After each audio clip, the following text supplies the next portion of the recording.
ದರ್ಶನ್ ಪಠಾಲಂನ ಅಟ್ಟಹಾಸ ಅಗೆದಷ್ಟು ಆಳಕ್ಕೆ ಹೋಗ್ತಾ ಇದೆ, ಬಗೆದಷ್ಟು ಹೊರಬರ್ತಾ ಇದೆ. ಮಾಡೋದು ಅನಾಚಾರ, ಮನೆ ಮುಂದೆ ಬೃಂದಾವನ ಅಂತಾರಲ್ಲ, ಹಂಗೆ ಆಕ್ಟ್ ಮಾಡಿದ್ದಾರೆ ದರ್ಶನ್ ಕೊಲೆ ಕೇಸ್ನಲ್ಲಿ. ಶನಿವಾರ ರಾತ್ರಿ ರೇಣುಕಾ ಕೊಲೆಗೈದಿರ್ತಾರೆ ಆರೋಪಿಗಳು. ಏನೂ ಮಾಡಿಲ್ಲವೆಂಬಂತೆ ಪತ್ನಿಯ ಮುಂದೆ ಪೋಸ್ ಕೊಟ್ಟಿರ್ತಾರೆ ನಟ ದರ್ಶನ್. ಭಾನುವಾರ ಪತ್ನಿಯ ಜೊತೆಗೆ ಪೂಜೆಯಲ್ಲಿ ದರ್ಶನ್ ಭಾಗಿಯಾಗಿರ್ತಾರೆ. ಮನೆಯಲ್ಲಿ ವಿಶೇಷ ಪೂಜೆಯನ್ನ ಇಟ್ಕೊಂಡಿರ್ತಾರೆ ವಿಜಯಲಕ್ಷ್ಮಿ ಅವರು, ಅದರಲ್ಲಿ ದರ್ಶನ್ ಕೂಡ ಭಾಗಿಯಾಗಿರ್ತಾರೆ.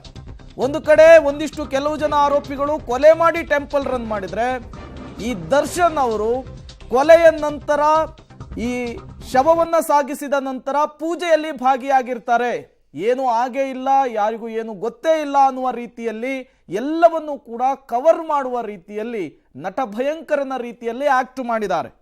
ದರ್ಶನ್ ಅಂಡ್ ಗ್ಯಾಂಗ್ನಿಂದ ರೇಣುಕಾ ಸ್ವಾಮಿಗೆ ಚಿತ್ರಹಿಂಸೆ ಕೊಟ್ಟು ಹತ್ಯೆಯನ್ನ ಮಾಡಲಾಗುತ್ತೆ. ಬರ್ಬರ ಹತ್ಯೆ ಇದು. ಅತ್ಯಂತ ಹೀನ ಕೃತ್ಯವನ್ನ ಮಾಡಿರ್ತಾರೆ ದರ್ಶನ್. ಈ ಸಂದರ್ಭದಲ್ಲಿ ಜೂನ್ 8ರ ಶನಿವಾರ ರಾತ್ರಿ ರೇಣುಕಾ ಸ್ವಾಮಿಯನ್ನ ಈ ಗ್ಯಾಂಗ್ 17 ಜನರ ಗ್ಯಾಂಗ್ ಕೊಲೆಗೈದಿರುತ್ತೆ. ಭಾನುವಾರ ಬೆಳಗ್ಗೆ ಪತ್ನಿಯ ಜೊತೆಗೆ ಪೂಜೆಯಲ್ಲಿ ದರ್ಶನ್ ಭಾಗಿಯಾಗಿರ್ತಾರೆ. ಫ್ಲಾಟ್ ರಿನೋವೇಷನ್ ಕೆಲಸ ಕೂಡ ಮಾಡಿಸಿರ್ತಾರೆ ದರ್ಶನ್ ಪತ್ನಿ ವಿಜಯಲಕ್ಷ್ಮಿ ಅವರು. ಬಳಿಕ ಮನೆಯಲ್ಲಿ ವಿಶೇಷ ಪೂಜೆಯನ್ನು ಇಟ್ಕೊಂಡಿರ್ತಾರೆ ವಿಜಯಲಕ್ಷ್ಮಿ, ಅದರಲ್ಲಿ ದರ್ಶನ್ ಭಾಗಿಯಾಗಿದ್ದಾರೆ. ಶನಿವಾರ ಇಡೀ ರಾತ್ರಿ ಪ್ಲಾನ್ ಮಾಡಿ ರೇಣುಕಾ ಕೊಲೆಯನ್ನ ಮಾಡಿರುತ್ತೆ ಗ್ಯಾಂಗ್. ಭಾನುವಾರ ಬೆಳಗ್ಗೆ 7:30ರಿಂದ 10 ಗಂಟೆ ತನಕ ವಿಶೇಷ ಪೂಜೆಯಲ್ಲಿ ದರ್ಶನ್ ಭಾಗಿಯಾಗಿರ್ತಾರೆ.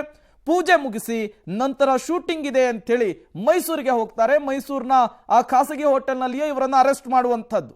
ಪ್ರಕರಣ ಬೆಳಕಿಗೆ ಬಂದ ನಂತರ ಮೈಸೂರಿನಲ್ಲಿ ದರ್ಶನ್ ಬಂಧನ ಆಗುತ್ತೆ ಜಿಮ್ನಲ್ಲಿ. ಅದಾದ ಮೇಲೆ ಇನ್ವೆಸ್ಟಿಗೇಷನ್ ಚುರುಕಾಗಿರುವಂಥದ್ದು.